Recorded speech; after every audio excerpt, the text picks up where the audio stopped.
अभिवादन स्वीकार कीजिए ब्रजेश मिश्रा का। और आप देखना शुरू कर चुके हैं द डिबेट। बहनों भाइयों, राहुल गांधी की हाई प्रोफाइल और ऐतिहासिक भारत जोड़ो यात्रा उन्होंने रोकने से इनकार कर दिया और ये कहा कि उन्हें जानबूझकर कोविड रोकने के लिए इस तरह का पत्र लिखा गया है ताकि इस यात्रा में व्यवधान उत्पन्न किया जा सके। क्या वाकई में भारत जोड़ो यात्रा से कोरोना फैल रहा है या फिर ये एक राजनीतिक कोशिश है राहुल गांधी को रोकने की? आज हम इस बारे में परिचर्चा खुलकर करेंगे और इसे समझने की कोशिश करेंगे।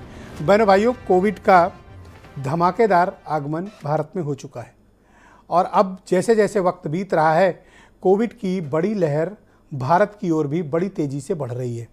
चीन, दक्षिण कोरिया, जापान, ब्राज़ील और अमेरिका के बाद अब भारत की तरफ भी कोविड की बड़ी लहर का आगाज़ है। कोविड की इस लहर की तैयारी भारत सरकार किस तरह से कर रही है, राज्य सरकार इस पर क्या कर रही है, कल हमने आपको डिबेट में इसके बारे में विस्तार से चर्चा की है। आज प्राइम मिनिस्टर ने भी इस पर एक हाई प्रोफाइल मीटिंग दिल्ली में की है और पूरे देश में कोविड के लेकर उन्होंने इंतजामों को रिव्यू किया। उत्तर प्रदेश की सरकार ने भी इस पर व्यापक तैयारियां की हैं। अब देखने वाली बात होगी कि हवाई अड्डों पर हम सावधानी और सतर्कता कब बढ़ाते हैं।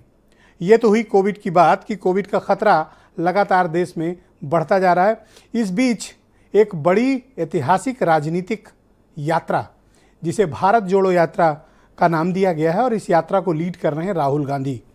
ये यात्रा कन्याकुमारी से निकली है और जाएगी कहाँ? कश्मीर तक। ये अब तक की सबसे बड़ी राजनीतिक यात्रा एक नेता की मानी जा रही है जो कन्याकुमारी से कश्मीर तक पैदल मार्च कर रहे हैं। राहुल गांधी राजस्थान बॉर्डर से अब दिल्ली की तरफ कूच करने वाले हैं और इस बीच केंद्रीय स्वास्थ्य मंत्री ने उनको चिट्ठी लिखी है राहुल गांधी को और कहा है कि कोविड फैल रहा है, आप यात्रा स्थगित कर दें। तो राहुल गांधी ने इस यात्रा को रोकने से इनकार कर दिया और कहा कि ये उनकी यात्रा को रोकने की कोशिश है। सरकार गंभीर नहीं है, अगर होती तो सिर्फ उनकी यात्रा ही क्यों रोकी जाती। ये तमाम मसले उन्होंने उठाए, लेकिन उन्होंने कहा है यात्रा नहीं रुकेगी, कश्मीर तक जाएगी। तो क्या राहुल गांधी की भारत जोड़ो यात्रा से कोविड फैल रहा है या फिर इस कोविड के रिस्ट्रिक्शंस या कोविड गाइडलाइंस के आधार पर सरकार चाहती है कि राहुल गांधी अपनी यात्रा स्थगित कर दे? क्योंकि ऐसी पदयात्राएं जनता में भूचाल तो लाती हैं और इस देश में पदयात्राओं के जरिए सत्ता शिखर तक पहुंचना, सत्ता तक पहुंचने का एक बड़ा इतिहास रहा है। जो भी पैदल चला है, जिसने भी ऐसी यात्राएं निकाली हैं, उनको सत्ता मिली है, उनको ताकत मिली और वो सरकार में आए। तमिलनाडु से लेकर कश्मीर तक इसके कई उदाहरण भरे पड़े हैं। नॉर्थ ईस्ट से लेकर गुजरात तक भी इसके तमाम उदाहरण आपको मिलेंगे जहां यात्राओं ने पूरी की पूरी राजनीतिक तस्वीर को बदल दिया। बहनों भाइयों, तो क्या राहुल गांधी को रोकने की कोशिश है या वाकई में कोविड गाइडलाइंस का पालन भारत जोड़ो यात्रा में नहीं हो रहा है? और दूसरा विषय, क्या आने वाले वक्त में जिस प्रकार से संक्रमण की रफ्तार बढ़ी है, बहनों भाइयों, मैं एक तथ्य आपके समक्ष रखना चाहता हूं और मैं चाहता हूं कि इसे आप समझें, क्योंकि कोविड की भयावहता को, कोरोना की भयावहता को हम इससे माध्यम से बेहतर समझ सकते हैं। बीजिंग यानी चीन की राजधानी की आबादी है 2,30,00,000, 23 मिलियन, और वहाँ 60% आबादी यानी लगभग 1,25,00,000 लोग कोविड से प्रभावित हैं। बीजिंग भूतों का शहर बन गया है, आवागमन ठप है, कोई निकल नहीं रहा, अधिकांश आबादी कोविड से प्रभावित है। मकसद आपको डराना नहीं है, सावधान करना है कि पड़ोस में क्या हो रहा है, क्योंकि ऐसा नहीं कि चीन की समस्या सिर्फ चीन की रहेगी, आपके यहाँ भी आएगी। चीन की समस्या चंदौली में भी आएगी, चुनार में भी आएगी।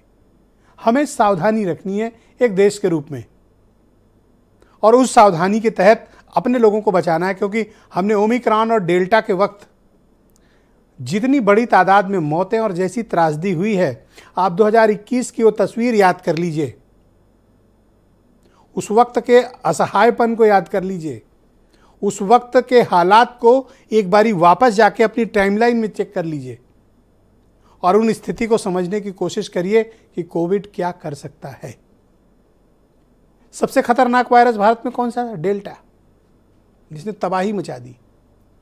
उससे भी एक खतरनाक डिग्री का कौन सा वायरस है जो इस वक्त चीन में फैला हुआ है? कल्पना करिए कि डेल्टा ने हमारा ये हाल किया, कहीं अगर वो आ गया जो चीन में है तो हमारा हाल क्या होगा? पर हमारे यहाँ अभी भी इसको लेकर कोई बहुत गंभीरता नहीं है और इसको लेकर कोई पब्लिक में कंसर्न नहीं है। सरकारें भी रस्मी तौर पर मीटिंगें तो कर रही हैं, लेकिन कोई प्रभावी कार्रवाई कोरोना को लेकर बनती हुई दिख रही है। अभी इस पर असमंजस है। मैं चाहता हूं कुछ आप स्टेटमेंट सुन लें, फिर आज की इस राजनीतिक, सामाजिक, पब्लिक हेल्थ से रिलेटेड परिचर्चा को हम आगे बढ़ाएंगे। मैंने भारत जोड़ो यात्रा के इंचार्ज कन्वीनर राहुल जी को एक पत्र लिखा और एक गहलोत जी को पत्र लिखा और मैंने कहा कि भाई मुझे ऐसा पत्र मिला है और इस पत्र में मुझे बताया गया है कि उस यात्रा में भाग लिए हुए कई लोगों को कोविड पॉजिटिव पाया गया है, तो उसके लिए प्रिकॉशन लिया जाए, तो कोविड प्रोटोकॉल का पालन किया जाए। भारत यात्रा वो अपने उसे बोल रहे हैं कि भारत यात्रा, जबकि ये कोरोना यात्रा है और हमें लगता है कि चाइना से इनके घनिष्ठ संबंध भी है। पहले भी आरोप लग चुके हैं कि वहाँ से फंडिंग मिलता है और हमें ये सरकार से मैं कहना चाहता हूँ कि इनकी जांच किया जाए कि चाइना के इशारे पे जानबूझ के तो नहीं फैलवा रहे हैं फिर दोबारा, क्योंकि पहली बार तो गौ माता और राम जी की कृपा से कोरोना देश और दुनिया से चला गया और फिर अब कहीं ऐसा ना हो कि ये उनके ब्रांड कोरोना के ब्रांड एम्बेसडर बन करके और राहुल जी फैलाने के लिए कोरोना फैलाव यात्रा निकाल रहे हैं। अब देखिए, अब यात्रा को रोकने के लिए बहाने बन रहे हैं, अब मास्क पहनो, यात्रा बंद करो, कोविड फैल रहा है, सब बहाने हैं। हिंदुस्तान की शक्ति से, हिंदुस्तान की सच्चाई से ये लोग डर गए हैं, ये सच्चाई। तो आज की परिचर्चा कई दृष्टिकोण से बहनों भाइयों बहुत ही महत्वपूर्ण है और मैं चाहता हूं कि इस परिचर्चा में आप सभी शिरकत करें।